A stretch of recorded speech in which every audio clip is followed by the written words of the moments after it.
नमस्कार। मैं अनिल गुप्ता, राजकीय महाविद्यालय अजमेर के भौतिक विभाग से।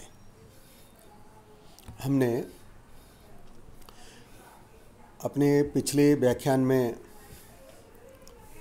बीएससी पार्ट 1 के लिए जो पेपर 3 है इलेक्ट्रोमैग्नेटिज्म, उस पर कई कंसेप्ट का अध्ययन किया है। उनमें प्रमुखता से किसी बिंदुवत आवेश के कारण विभव का मान, विद्युत क्षेत्र की तीव्रता का मान, विद्युत क्षेत्र कब समरूपी होगा कब असमरूपी होगा, और किसी सिस्टम की पोटेंशियल एनर्जी किस प्रकार से ज्ञात की जाएगी, कूलम लॉ की क्या सीमाएं हैं, क्या अध्यारोपण सिद्धांत है। आज इन कंसेप्ट पर अब हम कुछ प्रॉब्लम सॉल्व करते हैं और जो विषय सीखा गया है उस विषय की और अच्छी गहनतम अध्ययन इन प्रॉब्लम्स के माध्यम से हो सकेगा। जैसे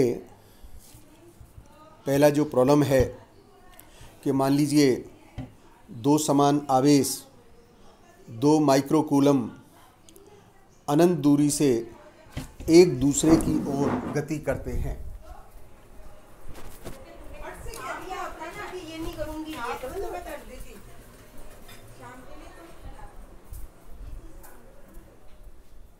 दो समान आवेश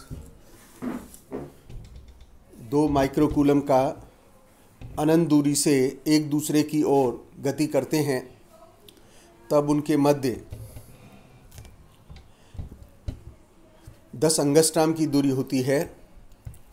तो उस समय वैद्युत स्थितिज ऊर्जा ज्ञात कीजिए।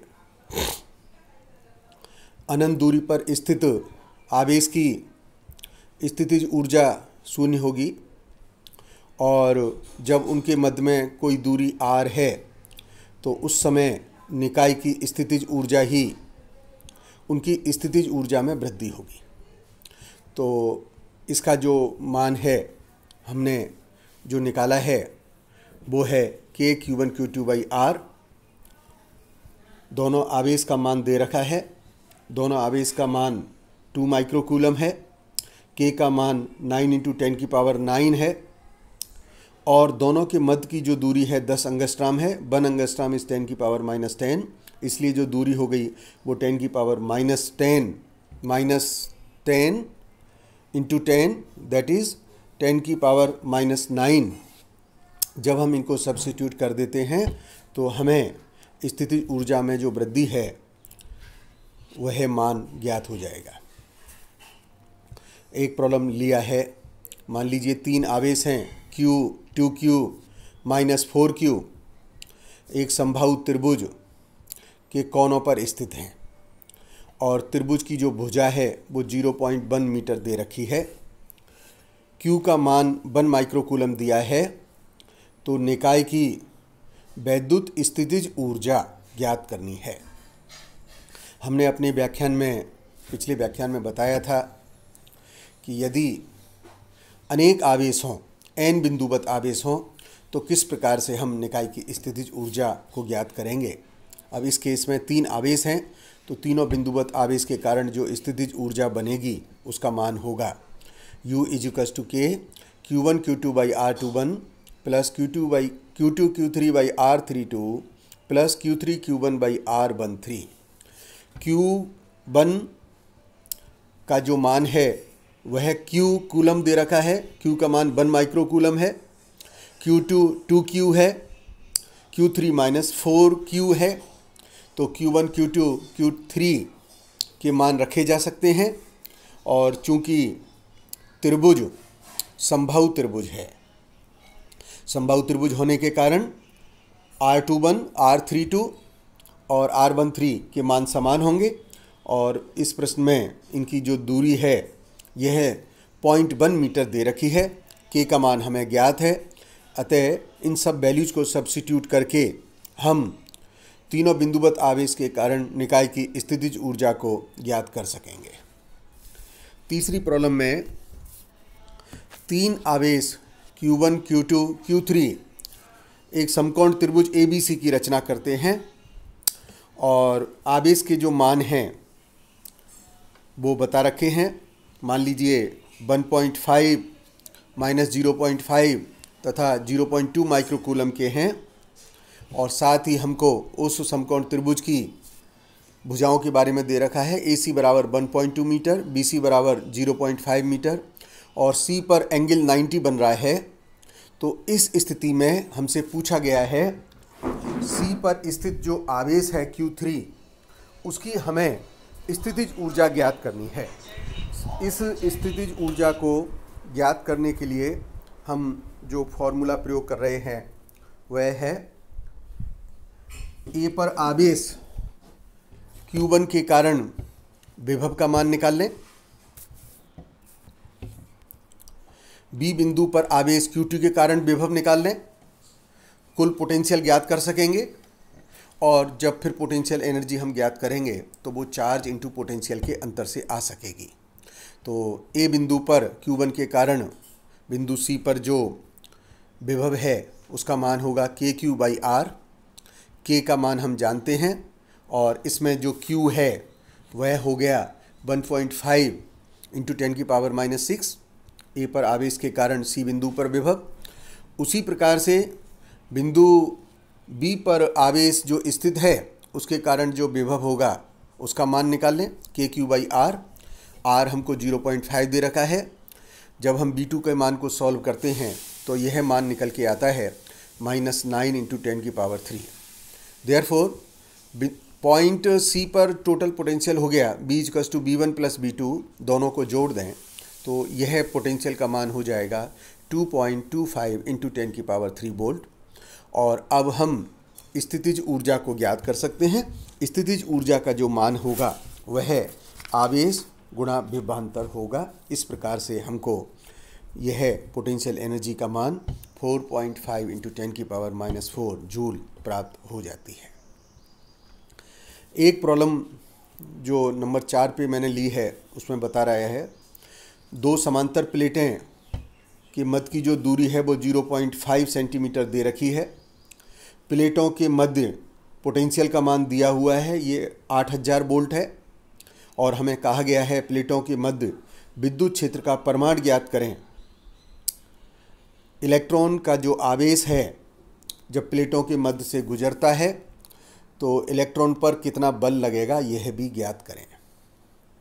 हम जानते हैं प्लेटों के मध्य विद्युत क्षेत्र की जो तीव्रता होगी वह विभवांतर बटा दूरी से दी जाती है।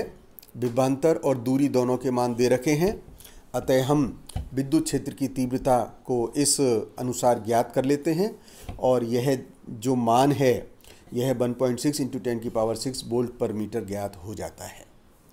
इलेक्ट्रॉन पर जो फोर्स कार्य करेगा वो QE होगा -EE और इस प्रकार से इलेक्ट्रॉन का आवेश हमको ज्ञात है। विद्युत क्षेत्र की तीव्रता अभी हमने ज्ञात कर ली है। दोनों के गुणनफल से इलेक्ट्रॉन पर लगने वाला बल जो न्यूटन इकाई में होगा उसके मान की गणना हो जाएगी और यह मान 2.56 इंटू 10⁻⁻13 न्यूटन प्राप्त होगा। ध्यान रहे इस समय यह जो बल है यह क्षेत्र की विपरीत दिशा में कार्य करेगा। पांचवी प्रॉब्लम में क्या दिया है, किसी विद्युत क्षेत्र में विभव को हमने इस प्रकार से डिफाइन कर रखा है B=K/R और पोजीशन वेक्टर को डिफाइन किया हुआ है 3i + 2j + 6k और हमें कहा है विद्युत क्षेत्र की तीव्रता का मान ज्ञात कीजिए। हमने अपने पिछले अध्याय में प्रारंभ में जहाँ पर ग्रेडियंट का अध्ययन किया था और फिर जब हमने E को कंजर्वेटिव फील्ड और उनके पोटेंशियल और E के मध्य में रिलेशन ड्राइव किया है वह रिलेशन था E ग्रेडियंट ऑफ V। तो इसमें पोटेंशियल का मान रख सकते हैं, तो जब इसका मान रखेंगे तो ये मान हो जाएगा -ग्रेडियंट K/R। हमने पिछले अध्याय में एक वेक्टर आइडेंटिटी निकाली थी और उसको हमने सिद्ध किया था ग्रेडियंट 1/R = -R/R³ अथवा हम इसको यूनिट वेक्टर के फॉर्म में भी लिख सकते हैं -R यूनिट वेक्टर/R²। तो ग्रेडियंट 1/r में इस आइडेंटिटी का प्रयोग करें। जब हम इस आइडेंटिटी का प्रयोग करते हैं तो विद्युत क्षेत्र की तीव्रता का मान होगा E = K vector R/r³। r³ magnitude निकालना है पोजीशन वेक्टर का। जैसे मैंने पोजीशन वेक्टर का मैग्नीट्यूड निकाला है 7। जब हम r³ करेंगे तो ये मान हो गया 343। पोजीशन वेक्टर r का मान हमको मालूम है और इस प्रकार से हम विद्युत क्षेत्र की तीव्रता का मान ज्ञात कर सकते हैं। फिर एक प्रॉब्लम दिया गया है +q - q आवेशों के मध्य A और B कोई दो बिंदु हैं और A और B दोनों बिंदुओं के मध्य की जो दूरी है वह D है। बिंदु A से +q आवेश की ओर की जो दूरी है, बिंदु B से -q आवेश की ओर जो दूरी है वह a है। हमें कहा गया है AB के मध्य विभवांतर ज्ञात कीजिए। तो विभवांतर ज्ञात करना है, उसका तरीका क्या होगा? पहले हम बिंदु A पर विभव ज्ञात करें, फिर बिंदु B पर विभव ज्ञात करना पड़ेगा। बिंदु A पर जो विभव होगा वो +q और -q के कारण होगा। बिंदु B पर भी इस प्रकार से होगा और जब दोनों बिंदुओं पर हमें विभव मान हो जाएगा तो हम विभवांतर ज्ञात कर सकेंगे। तो +q और -q आवेश के कारण बिंदु A पर विभव, बिंदु A पर विभव निकाल रहे हैं।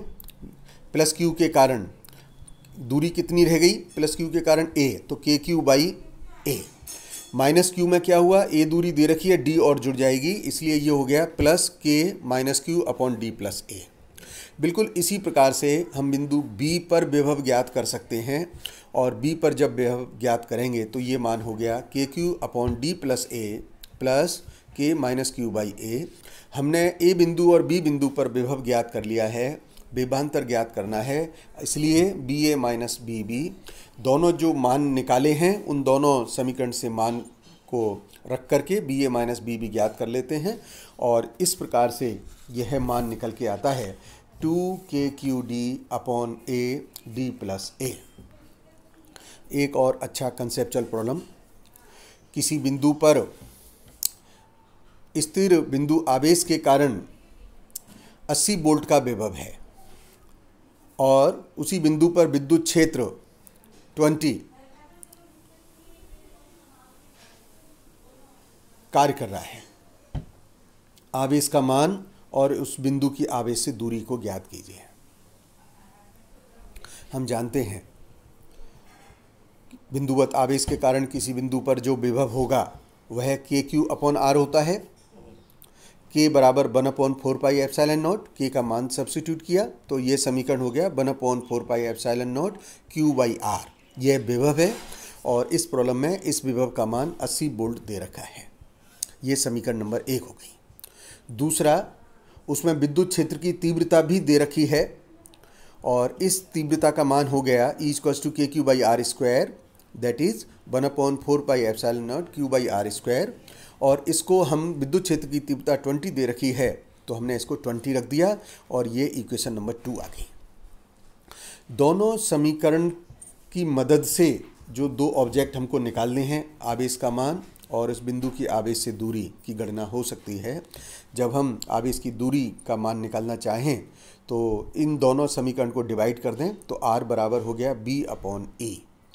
वोल्टेज का मान दे रखा है, विद्युत क्षेत्र की तीव्रता का मान दे रखा है। मान सब्स्टिट्यूट करने पर बिंदु की आवेश से दूरी का मान ज्ञात हो गया है और वह मान 4 मीटर है। तो मुझे R का मान ज्ञात हो गया है। अब मुझे कहा गया है आवेश के मान की और गणना कीजिए। आप देखिए इस मान को, चूंकि R का मान आपको ज्ञात है, समीकरण 1 या 2 किसी भी समीकरण से हम निकाल सकते हैं। मान लीजिए मैंने पहला समीकरण लिया q/4πε0r = 80 वोल्ट। k बराबर है 1/4πε0 जिसका मान 9 × 10⁹ होता है और इस मान को जब हमने इसमें सब्स्टिट्यूट किया पहली समीकरण में R का मान, तो Q का मान निकाला जा सकता है और Q का मान निकल के आएगा 3.56 × 10⁻⁸ कूलम। धन्यवाद। कल कुछ और अभ्यास करेंगे। धन्यवाद।